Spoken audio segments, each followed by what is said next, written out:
हाय।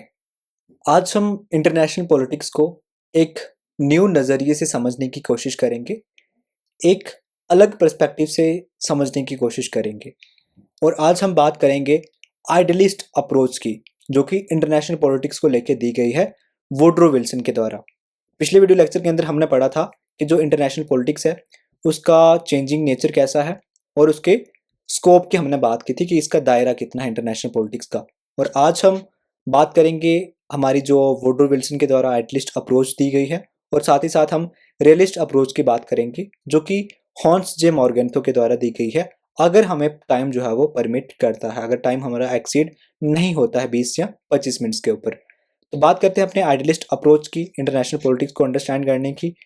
अगर आपको इस लेक्चर के नोट्स चाहिए तो आप मुझे टेलीग्राम के ऊपर मैसेज कर सकते हैं, वहाँ पे आपको मैं ये नोट्स भेज दूंगा। और ये नोट्स इतने कॉम्प्रिहेंसिव तरीके से प्रिपेयर किए गए हैं, आपको कहीं और जाने की ज़रूरत नहीं। आपको यहाँ पे कॉन्सेप्ट भी अंडरस्टैंड हो जाएंगे और साथ ही साथ आपको नोट्स भी मिल जाएंगे। तो आइडियलिस्ट अप्रोच को शुरू करने से पहले आपने एक ब्रीफ इंट्रोडक्शन देनी है आइडियलिज्म की, कि आइडियलिज्म होता क्या है। तो आइडियलिस्ट अप्रोच की अगर हम बात करें तो this is the one of the oldest approach है और मोस्ट पॉपुलर अप्रोच है इंटरनेशनल पॉलिटिक्स के अंदर। कि जो इंटरनेशनल पॉलिटिक्स है उसकी सब्जेक्ट मैटर की बात करें तो उसमें जो सबसे पहले जो अप्रोच दी गई थी इसको अंडरस्टैंड करने की कि इंटरनेशनल पॉलिटिक्स होती क्या है, उसमें से जो आइडियलिस्ट अप्रोच है वो सबसे ओल्डेस्ट है। और ये पॉपुलर भी है इंटरनेशनल पॉलिटिक्स के ऊपर, ठीक है, कि इंटरनेशनल पॉलिटिक्स के अंदर ये पॉपुलर भी है आइडियलिस्ट अप्रोच। जो आइडियाज हैं आइडियलिज्म को लेके, उनको हम ट्रेस बैक करें, उनका हम जेनेसिस देखें तो वो हमें 18 सेंचुरी के अंदर देखने को मिलता है। क्योंकि जो आइडियलिज्म के जो आइडियाज होते हैं वो इंस्पायर कहाँ से हुए थे, अमेरिकन रेवोल्यूशन से, और साथ ही साथ जो फ्रेंच रेवोल्यूशन हुआ था उससे हमें इंस्पिरेशन देखने को मिलता है आइडियलिज्म के अंदर। क्यों देखने को मिलता है? क्योंकि जो फ्रेंच रेवोल्यूशन था और जो अमेरिकन रेवोल्यूशन था, इनके अंदर जो आइडियाज प्रमोट किए गए थे, आइडियल्स जो प्रमोट किए गए थे, वो थे लिबर्टी, इक्वलिटी एंड फ्रेटर्निटी। ठीक है, तो अब हम बात करेंगे कि जो आइडियलिज्म की अप्रोच है, जो आइडियलिस्ट अप्रोच है, वो डेवलप कैसे हुई जैसे जैसे टाइम हमारा आगे बढ़ता चला गया। अगर हम बात करें आइडियलिस्ट अप्रोच की तो ये बिल्कुल ऑर्गेनाइज तरीके से, बहुत अच्छे तरीके से, जिसको आप ये कह सकते हैं कि इसमें आइडियाज़ आए, फिर उन्होंने कॉपी पे लिखा या इसको नोट किया, इसका एक थीसिस बनाया, ठीक है, उसके बाद फिर उसको पब्लिश किया, लोगों को बताया। तो वो जो प्रोसेस था आइडियलिस्ट अप्रोच को ऑर्गेनाइज फॉर्म में लेने का, वो कब स्टार्ट होता है? After the first world war. समझ आ गई आपकी बात? ये जो वर्ल्ड वॉर का पीरियड है वो 1914 से लेके 1918 के बीच में रहता है। और ये जो अप्रोच थी आइडियलिस्ट अप्रोच, ये इंटर वॉर पीरियड के अंदर सबसे ज़्यादा पॉपुलर होती है। इंटर वॉर पीरियड मतलब कि जो वर्ल्ड वॉर फर्स्ट और वर्ल्ड वॉर सेकंड के बीच का पीरियड। और इसका जो एम था आइडियलिस्ट अप्रोच का, वो ये था कि कैसे आप पीसफुल सोल्यूशन जो है वो फाइंड कर सकते हैं। जितने भी सीरियस कंसर्न जो है वो दुनिया के अंदर अभी एग्जिस्ट कर रहे हैं, जितने भी सीरियस प्रॉब्लम्स दुनिया के अंदर एग्जिस्ट कर रहे हैं, स्पेशली जब हम वॉर की बात करते हैं, जंग की बात करते हैं, जो कि उस टाइम पे चल रही थी, first world war and the second world war. और इसके कुछ इंपॉर्टेंट सपोर्टर्स जो हैं वो है हेनरी डी सेंट साइमन, ठीक है, महात्मा गांधी भी हैं, और वुडरो विल्सन है, बर्ट्रांड रसल है, और साथ ही साथ हर्बर्ट बटरफील्ड हैं। ठीक है, तो ये इसके जो सपोर्टर्स हैं, मेन जो आइडियलिज्म की जो अप्रोच है उसको सपोर्ट करते हैं। तो मैं आपको एक समरी बता देता हूँ कि इसमें हुआ क्या। क्या जो आइडियलिस्ट अप्रोच थी वो one of the oldest and the most popular approach है इंटरनेशनल पॉलिटिक्स के अंदर। साथ ही साथ जो आइडियाज़ हैं आइडियलिज्म के, उनको हम 18 सेंचुरी के जो दौर था वहाँ से ट्रेस कर सकते हैं, उनके जेनेसिस देख सकते हैं। एंड इसका जो मेन इंस्पिरेशन है, जो मेजर इंस्पिरेशन है, वो कौन सी घटनाएं से है? कि जो अमेरिकन रेवोल्यूशन हुआ, जो फ्रेंच रेवोल्यूशन हुआ। क्यों? क्योंकि उसके अंदर जो आइडियाज़ प्रमोट किए गए थे वो थे liberty, equality and fraternity. And जब इसकी हम ऑर्गेनाइज फॉर्म में बात करेंगे आइडियलिस्ट अप्रोच की, तो वो डेवलप होती है फर्स्ट वर्ल्ड वॉर पीरियड के दौरान, ठीक है, उसके बाद, ठीक है, after the first world war period. और उसके बाद अगर हम इसकी पॉपुलैरिटी की बात करें तो ये इंटर वॉर पीरियड के अंदर बहुत ज़्यादा पॉपुलर हो जाती है। एंड उसके बाद जो इसका एम था वो ये था कि कैसे पीसफुल सोल्यूशंस को फाइंड किया जा सके जितनी भी वर्ल्ड के अंदर सीरियस प्रॉब्लम्स चल रही हैं, स्पेशली जब हम वॉर की बात करते हैं। इसके इंपॉर्टेंट सपोर्टर्स तो मैंने आपको बता दिए। कुछ मेन प्रिंसिपल्स की बात करते हैं कि जिसके बेस के ऊपर ये जो आइडियलिस्ट अप्रोच है वो खड़ी है, ठीक है। तो वो जो प्रिंसिपल्स हैं वो है that is the manifestation of the evolution. कि जो आइडियलिस्ट अप्रोच हैं जो आइडियलिस्ट अप्रोच को सपोर्ट करने वाले थिंकर हैं, स्कॉलर्स हैं, सपोर्टर्स हैं, उनका ये मानना है कि जो स्टेट एंड सोसाइटी है वो कोई मैन मेड इंस्टीट्यूशन नहीं है। आपने देखा होगा कि जो बहुत सारी थ्योरीज ऐसी बोलते हैं कि जो state is a man made institution, क्योंकि हमारा एक सोशल कॉन्ट्रैक्ट हुआ है स्टेट और ह्यूमंस के बीच में। सोशल कॉन्ट्रैक्ट थ्योरी पढ़ी होगी आपने फर्स्ट सेम के अंदर। तो इनका जो आइडियलिस्ट अप्रोच का ये मानना है, आइडियलिस्ट अप्रोच को फॉलो करने वालों लोगों का ये मानना है कि जो स्टेट है और जो सोसाइटी है ये कोई मैन मेड इंस्टीट्यूशन नहीं है, बल्कि एक कुदरती रिजल्ट है। जैसे जैसे ह्यूमंस का एवोल्यूशन होता चला गया, जैसे जैसे ह्यूमंस डेवलप करते चले गए। उसके बाद इनका जो सेकंड मेन प्रिंसिपल है आइडियलिज्म का वो ये है कि एल्ट्रुस्टिक क्या है, ह्यूमन नेचर है। कैसे कि जो ह्यूमन बींग्स है वो नेचुरली गुड है, बहुत अच्छे हैं, वो कुदरती ही वो अच्छे हैं। जो ह्यूमन बींग्स होते हैं वो कोऑपरेटिव हैं कि हर किसी के साथ वो कोऑपरेट करते हैं, और साथ ही साथ वो कैपेबल हैं एल्ट्रुइज्म के। एल्ट्रुइज्म का मतलब यहाँ पे ये लिखा है कि वो बाकियों की चिंता करते हैं, ठीक है। उसके बाद जो थर्ड इनका मेन प्रिंसिपल है वो ये है कि प्रोग्रेस थ्रू रीजन। रीजन का मतलब क्या होता है कि जब आप साइंटिफिक थिंकिंग को प्रमोट करते हो, आप एजुकेट होते हो, आप अपने लॉजिक और रैशनैलिटी का इस्तेमाल करके चीज़ों को देखने की कोशिश करते हो। तो वही बात कर रहा है कि जो प्रोग्रेस है वो ह्यूमन सोसाइटी को कैसे हो रही है, through the reason, education and the science, ठीक है। उसके बाद जो इसका फोर्थ प्रिंसिपल है वही है ग्लोबल गवर्नेंस की बात करते हैं। वो ये कहते हैं कि एक ऐसा आइडिया जिसको वो सपोर्ट करते हैं, वो कहते हैं कि वर्ल्ड लेवल के अंदर एक ही गवर्नमेंट होनी चाहिए, वर्ल्ड गवर्नमेंट होनी चाहिए एंड वर्ल्ड फेडरेशन होना चाहिए। एंड वो वन वर्ल्ड का कंसेप्ट की भी बात करते हैं कि पूरी दुनिया एक जैसी हो, ठीक है, पूरी दुनिया को एक ही गवर्नमेंट रूल करनी चाहिए। तो ये इनका एक प्रिंसिपल है। उसके साथ साथ वो कहते हैं कि institutional peace management, they believe that the world need an international institution to maintain peace and security. तो उनका ये मानना है कि पूरी दुनिया के अंदर जो प्रॉब्लम्स एग्जिस्ट कर रही हैं उसके लिए हमें एक ऐसे इंटरनेशनल इंस्टीट्यूशन को बनाने की ज़रूरत है जो पीस एंड सिक्योरिटी को मेंटेन करके रखे, शांति और अमन बना के रखे। After therefore they supported the creation of an organization like the League of Nation. तो आपने देखा होगा कि लीग ऑफ नेशन बनी थी after the first world war, लेकिन वो फेल हो गई थी किसी कारणों की वजह से। एंड वो फेल ऐसे भी हुई थी क्योंकि लीग ऑफ नेशन होने के बावजूद भी वर्ल्ड वॉर सेकंड जो है वो इमर्ज हो गई थी। तो वो ऐसा ही चाहते थे कि कोई ऐसा इंस्टीट्यूशन हो जो इंटरनेशनल लेवल पे ऊपर एग्जिस्ट करे और वो पीस एंड जो डिस्प्यूट्स हैं उनको पीसफुली सेटल करे, ठीक है। जितने भी नेशंस के अंदर जो डिस्प्यूट चल रहे हैं, जो कॉन्फ्लिक्ट चल रहे हैं, उनको पीसफुली मेंटेन करे, पीसफुली सेटल करे। ऐसे वो इंटरनेशनल ऑर्गेनाइजेशन की बात करते हैं, ऐसे वो इंटरनेशनल आइडिया का मतलब इंटरनेशनल ऑर्गेनाइजेशन का आइडिया देते हैं। उसके बाद वो जो उनका सिक्स्थ प्रिंसिपल है वो कहते हैं कि डिसआर्मामेंट होना चाहिए। जो आइडियलिस्ट हैं वो स्ट्रांगली सपोर्ट करते हैं कि डिसआर्मामेंट होना चाहिए, आर्म्स कंट्रोल होना चाहिए, बिकॉज वो ये समझते हैं कि ये जो थिंग्स हैं, ये जो आर्म्स है वो नेसेसरी नहीं है, ठीक है। और हमें जो ज़रूरी है वो ये है कि आप जो है वो शांति बना रखें पूरी दुनिया के अंदर, ठीक है। उसके बाद एरेडिकेशन ऑफ वार, वॉर बिल्कुल ख़त्म होनी चाहिए, कि वॉर बिल्कुल भी नहीं होनी चाहिए। अकॉर्डिंग टू द आइडियलिज्म वार जो है वो एक ग्रेट ईवल है, ठीक है, बुरी चीज़ है जिसको हमें कंप्लीटली रिमूव करना है फ्रॉम द इंटरनेशनल रिलेशन से, ठीक है। तो ये इनका एक प्रिंसिपल है।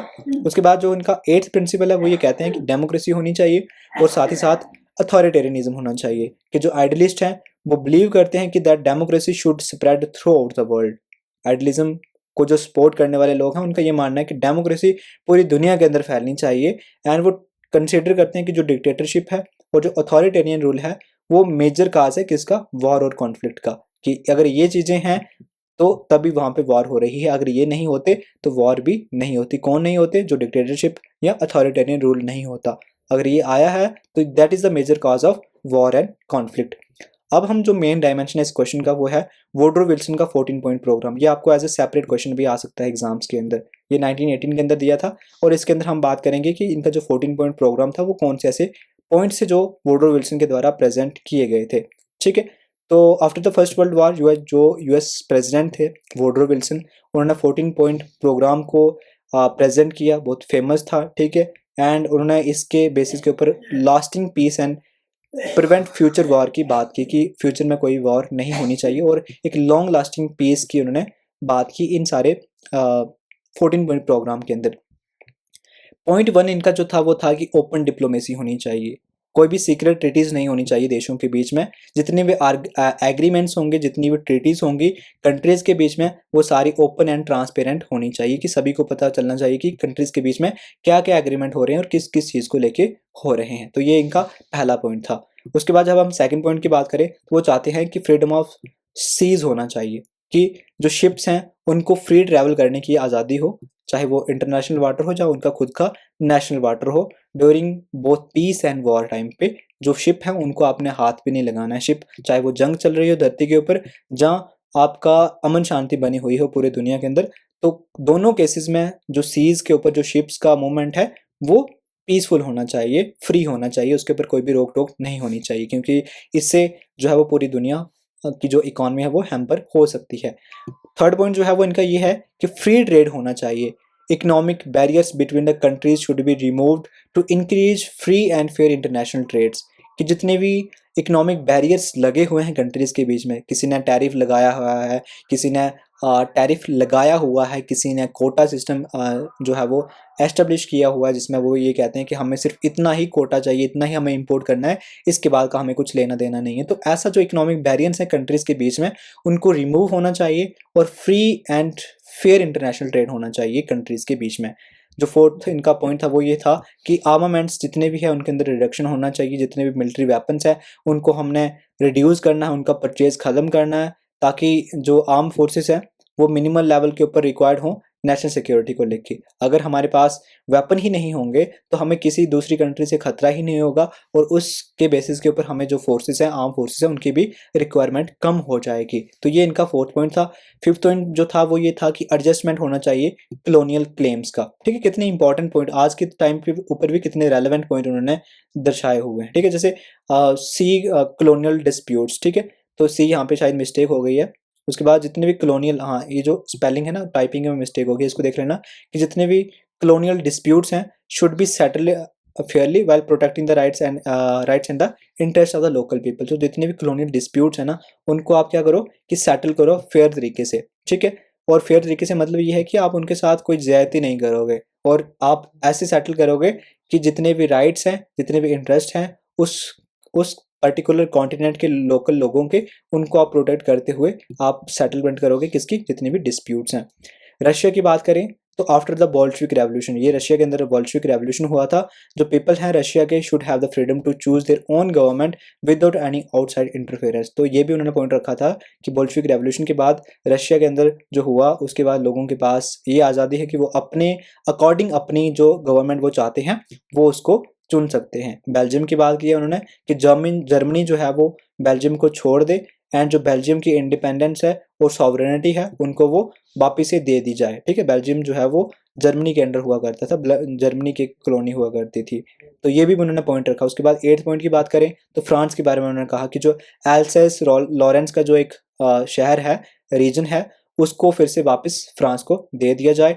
इटली के बारे में उन्होंने बात की कि जो इटली का बॉर्डर है उसको फिर से एडजस्ट किया जाए, और किस बेसिस के ऊपर, प्रिंसिपल ऑफ नेशनलिटी के बेसिस के ऊपर, कि उनकी जो नेशनलिटी है वो कॉम्प्रोमाइज़ नहीं होनी चाहिए। उनकी नेशनलिटी के बेसिस के ऊपर जो इटली का बॉर्डर है वो एडजस्ट किया जाए, उसको फिर से रीड्रॉ किया जाए।